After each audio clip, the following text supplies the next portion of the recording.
So guys, stranger things season 5 volume 1 rewatch ചെയ്തപ്പോഴാണ് ഞാൻ ഒരു കാര്യം ശ്രദ്ധിച്ചത്. അതായത് എപ്പിസോഡ് 4 ഒരു ഹെവി ഫൈറ്റ് നടക്കുന്നുണ്ട് മിലിറ്ററിയും ഡെമോഗോർഗണൊക്കെ ആയിട്ട്. ആ ഒരു ലാസ്റ്റ് സീനിൽ ഒരു സീനിൽ നിങ്ങൾക്ക് ശ്രദ്ധിച്ച് നോക്കിയാൽ മനസ്സിലാവും, മിലിറ്ററി ഡെമോഗോർഗനായിട്ട് ഫൈറ്റ് ചെയ്യുന്നത്, അതിനിടക്ക് മൈക്ക് കുട്ടികളെ രക്ഷിക്കാൻ നോക്കുന്നത്. ആ സെയിം മൊമെന്റിൽ ഒരു ഡെമോഗോർഗൻ മൈക്കിനെ അറ്റാക്ക് ചെയ്യാൻ വരുന്നു.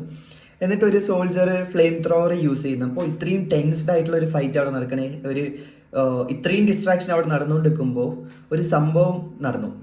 അതെന്താന്ന് വെച്ചാൽ ഈ സീൻ കണ്ടാൽ മനസ്സിലാവും. ഈ സീനിൽ ഫൈറ്റ് നടക്കുന്നു, മൈക്ക് കാഷ്വലി തിരിഞ്ഞു നോക്കുന്നു, വെക്നനെ സെൻസ് ചെയ്തിട്ട് മൈക്ക് തിരിഞ്ഞു നോക്കുന്നു. ആ ഒരു എക്സാക്ട് മൊമെന്റിൽ ഒരു ഗ്രാൻഡ് ഫാദർ ക്ലോക്കിന്റെ BGM കാണാം.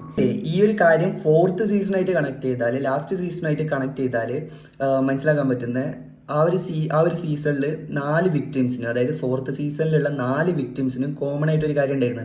അവർക്ക് വെക്നയുടെ പ്രസൻസ് സെൻസ് ചെയ്യാൻ പറ്റും.